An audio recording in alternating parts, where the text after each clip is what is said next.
Welcome to A Course in Miracles Workbook for Students, Lesson 290.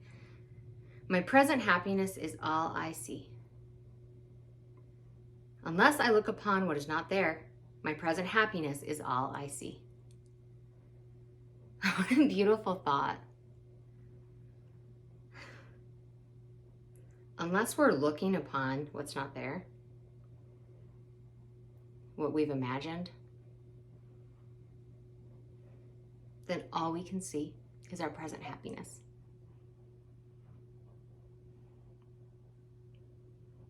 Eyes that began to open see at last. And I would have Christ's vision come to me this very day. What I perceive without God's own correction for the sight I made is frightening and painful to behold.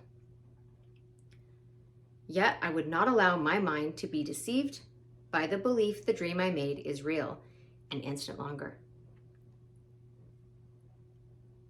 This the day I seek my present happiness and look on nothing else except the thing I seek. With this resolve, I come to you and ask your strength to hold me up today while I but seek to do your will. You cannot fail to hear me, Father. What I ask have you already given me, and I am sure that I will see my happiness today. Wow, what a beautiful prayer and affirmation of truth. What I ask you've already given me. I love the truth and the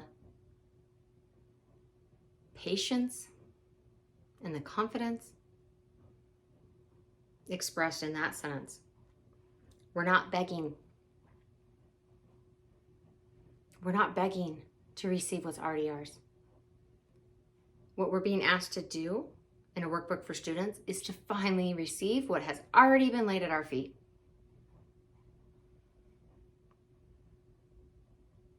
You cannot fail to hear me, Father. What I ask you have already given me. How many times have we been miserable and sad and scared because we were imagining worst case scenarios?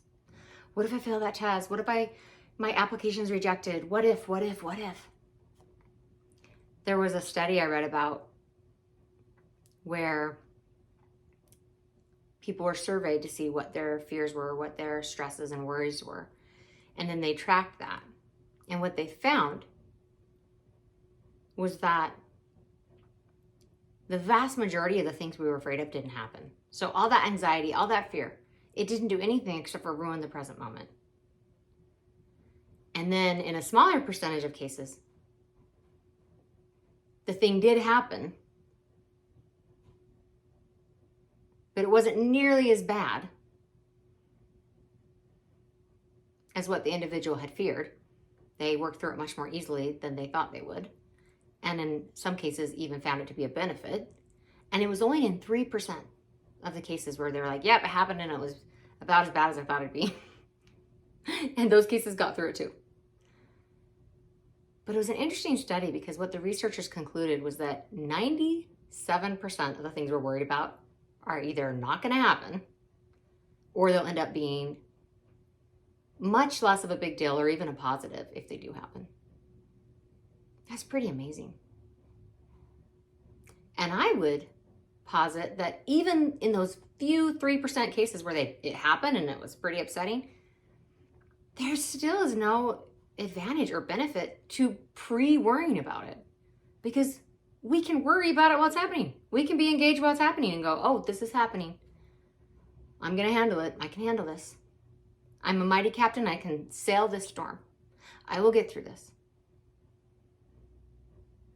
Because if something scary is going to happen, perceptually scary,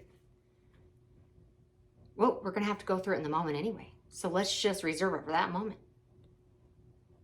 There's very few things we need to pre-plan or preconceive. A little bit of light planning for the future can be helpful, but when we try to project or try to worry or scheme or strategize life into a safe little box, it never goes according to plan anyway. So why not just enjoy the ride and trust the flow? And what I have found is that when I trust the flow, things go so much more smoothly. My friend shared a story with me where she was river rafting, and they were in a very scary, rapid part of the river. And people started flying out of the raft, and she actually tripped and fell flat on her back.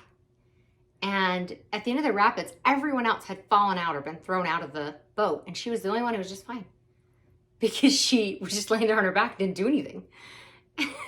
And we kind of laughed about it and talked about how that's so often the case, that when we're fighting and, oh no, what are we gonna do? That's when we get thrown out of the raft. Now, everybody was okay in this situation. Nobody drowned. They all made it safely to the shore.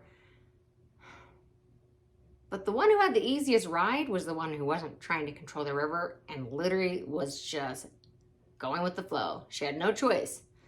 But when we choose to trust the flow,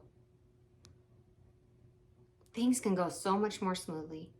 Because often what the ego does is it will try to scare you into thinking there's this problem, you need to go react to it, you need to go make it stop. And in doing that, you're creating an even bigger problem. If you would have just sat still and observed and dealt with the internal storm inside and sat with it, the winds would have blown that storm past and it'd be gone. But because we went out there to fight the storm and stop the storm, that's when we get banged up. That's when we get hurt.